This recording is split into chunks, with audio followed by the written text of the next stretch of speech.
I'm Heather, 30 years old. I'm a salesman for a trading company. I have a 32-year-old husband, Ben, and 2 children, a small son and a daughter. My husband is a regular office worker who never does overtime. He picks up the kids from daycare after work and does the housework at night. However, my relationship with my husband has not been going well lately. I am often away from home on business trips because of my job. When my husband doesn't like it, and when I come home, he keeps complaining and we end up fighting. This has caused an awkward atmosphere in our marriage.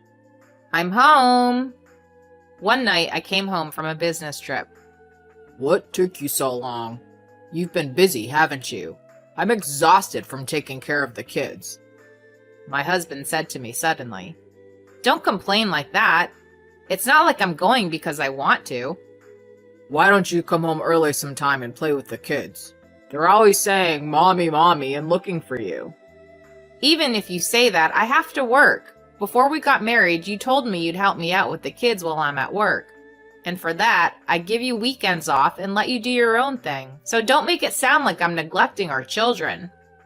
I'm not saying you're neglecting our kids. I'm just saying you need to focus a little more on your family. I know it's a lot of work, but you've taken on the responsibility of taking care of the kids, so do your best. Every time I came home late like this, there would be arguments over the kids. I found myself in a state where I could hardly find time where I could rest. I felt like the stress was building up because I was getting a lot of complaints at work, and my husband was giving me a lot of criticism at home, too. Then one day, I happened to be at home when I heard my husband's phone on the table beeping. I looked at it and saw a message that appeared to be from a woman. What is this? It wasn't a work call, was it? I just couldn't make out what it was.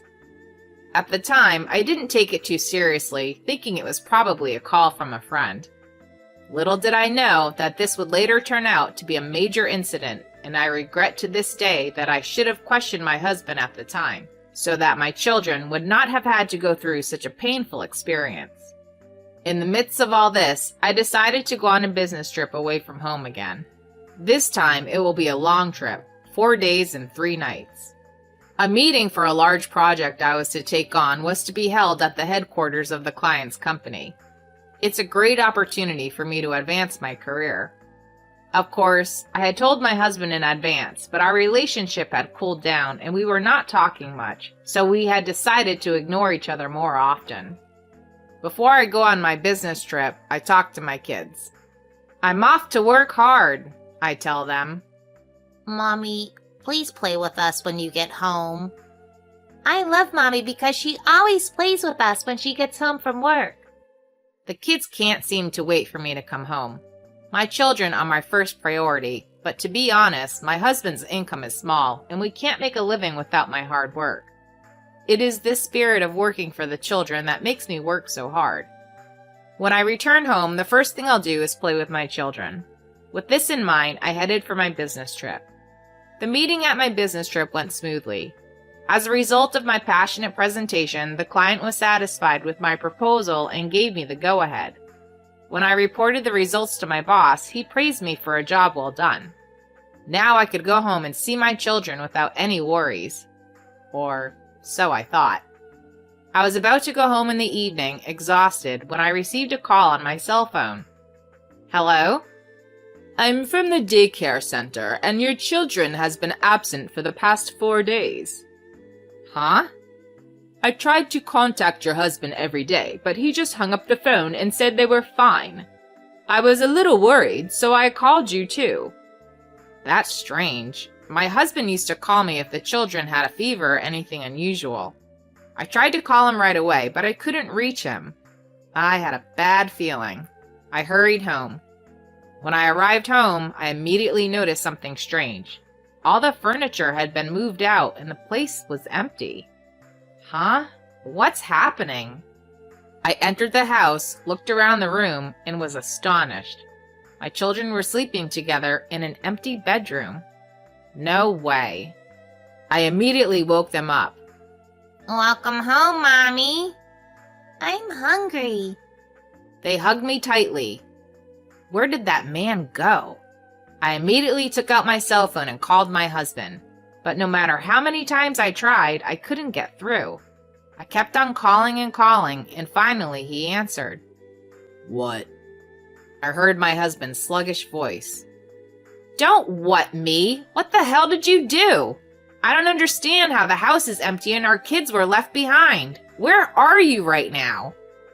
Oh, I'm with my girlfriend in our new house.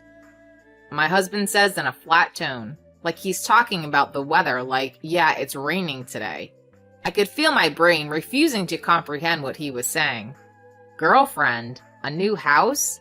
He left the kids and went to be with another woman? Does that mean you cheated on me? I raised my voice and he sighed. Sure, you can say that. I'm not going back there. I can't take care of the kids anymore. I took the furniture out, but I left the kids there. What? My mouth was wide open, but no words came out. The cheating, the abandonment, this isn't just about what he did to me.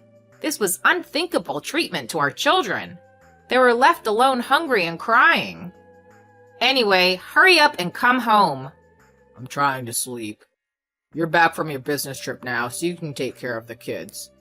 I felt like a blood vessel in my head had snapped. You've got to be kidding me! How can you say such a cold thing after leaving small children unattended? You can say what you want. I don't have to take care of those kids anymore. Bye. With that, my husband hung up the phone. Later, my daughter got a fever, so I took her to the hospital. I'm glad you came home early. I see. I was relieved when the doctor examined her. But why did your husband leave the children alone? The doctor asked me naively, but there was no way I could tell her that he left me and the kids and ran off to be with the woman he was cheating on me with. I just slurred my words and left the hospital. I was so angry that I wondered if there was any way I could blame my husband for his irrational behavior. I couldn't imagine living with my husband anymore, so I decided to consult a lawyer for future considerations. After listening to my story carefully, the lawyer said, "That's terrible. Leaving a young child unattended is a crime." He raised his eyebrows. So you don't know where your husband is? Yes, he seems to have turned off his phone.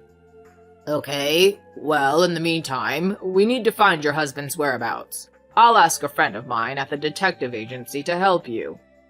The lawyer, known for his reassuring personality, was really accommodating. I took some time off from work and worried about taking care of the children while the detective agency was looking into my husband. My husband had never been proactive in taking care of the children, but I never thought he would treat them so badly. No matter what the excuse, this is not the way anyone should treat their own kids. And he was cheating on me. Where did he get a girlfriend? Did he always flirt with other women when I was away on business, leaving the kids at home? I had goosebumps all over my body, and seething anger took over. I could never forgive him. He must get what he deserves. That's how I thought. My husband could not run and hide since he was the perpetrator, so we soon found out where he had gone. The husband lived in an apartment in the next town over with the woman he was having an affair with, and she commuted to work from there. The woman worked at a bar, has been remarried twice, and has no children. My husband, freed from the care of the children, went out to gamble on Saturdays and Sundays and started to frequent the bar, and as predicted, he left the children at home and cheated on me while I was on a business trip. It seems that the debt-ridden woman was feeding on my husband's salary, not only for drinking money, but also for living expenses. I knew my husband wasn't the brightest, but I didn't think he'd have gone that far. On the evening of the day I found out where he was living, I visited the apartment with my lawyer. We knocked on the door and my husband answered it. The woman was away, apparently on a night job. Oh, it's you. My husband stared at me, looking bored. What you did was a crime. Can you even understand that? I immediately cut to the chase. My lawyer explained the importance of legal responsibility as a parent who should also protect the child. He then proceeded to explain to him how we should move forward in our marriage, but he wasn't listening. I know, but I couldn't stand the thought of having 2 kids to take care of. I just wanted my freedom. My husband's words were truly pathetic and unacceptable. Besides, there are many men in this world who are raising several children on their own. I take care of them all weekends, and what's so hard about taking care of your own kids for a few hours after work during the week? Even if it's hard, is that the reason to cheat on your wife and move out of the house? What you're saying is just excuses, just weak talk. Did you plan to become a criminal and run away if something happened to your kids? Did you think that life would go on like that?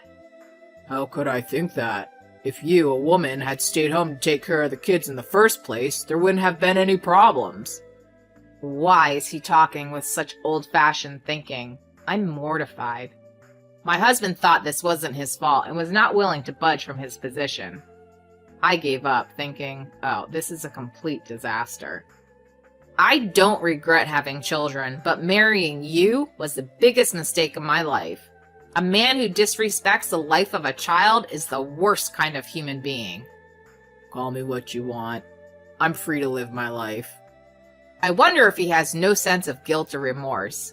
My husband's behavior was so out of control that I was disgusted. My parents-in-law, shocked by the disappearance of their son, who had neglected their child and ran off with a woman, rushed to my place, got down on their knees, and apologized. It was not their fault, and I accepted their apology softly. It was my parents who were furious from the bottom of their hearts. Of course they were. What grandparents wouldn't be angry when their adorable children are left unattended for long periods of time? But I offered to take the heat for the whole thing and asked my parents to stand back. After talking it over with my lawyer, I decided to file a civil suit against my husband and the woman he was cheating on me with a view of criminal charges for neglecting my children. My husband refused to acknowledge the fact that he had committed a crime. At the trial, he admitted that he had left the children, but he evaded saying that he did not intend to put the children in danger. I stared blankly at the court proceedings. How could I have let this happen? I slowly thought back to the time when I met my husband. When we first got married, he was kind. He was a good man who respected my opinion, even if he was a bit of a pain in the ass. But after we got married and had a baby, his attitude changed. He did not like children, and I could not see the underlying problem. The trial didn't take long, and I won the case. Then the police got involved. My husband was questioned on charges such as protective custody, and because it was his first offense, the charges were dropped. However, this was a de facto conviction. I took this opportunity to ask my husband for a divorce, and we became strangers. I would never see him again. After that, my parents, who were worried about their grandchildren, came to visit us frequently. The children seemed to enjoy seeing their grandparents very much. It must have been so hard for you. I'm so glad they are safe. My mother looks back fondly. My father was still furious with my ex-husband. I also filed a claim against the woman with whom my husband had an affair. I wonder what she's going to do. She closed her bar and fled the apartment at night, and I don't know where she went after that. My ex-husband was fired from his job because of his crime and is now living alone in a cheap apartment. Either way, it's none of my business. This was the most shocking event in my life. I never thought that my husband would abandon our children and run off with a woman whom he was having an affair. I realized that no one can predict what will happen in this world. But then something wonderful happened to me. As you may have guessed, I was set to get married to a new man. It was with a senior colleague from the same company I work at. He had been watching over me with great concern over what had happened. I was shocked and emotionally distressed, but I was able to maintain my peace of mind by talking to him about it, and gradually I was drawn to him. I asked him out, and he accepted, even knowing that I have 2 children. He loves children, unlike my ex-husband. I think they liked his kind and cheerful personality, and our children took him in immediately, and we got married soon after. A few years later, when they were a little older, I asked them about their father. They both had a vague recollection of their father, but they told me that he had left them to watch TV when they were hungry. You can never underestimate a child, especially one who remembers the most shocking things, including how they felt at the time. Maybe it was traumatic for them. We have to bear the responsibility of raising our children. As I looked at the 2 children playing with their new father in the park, I thought about the life that lay ahead of me.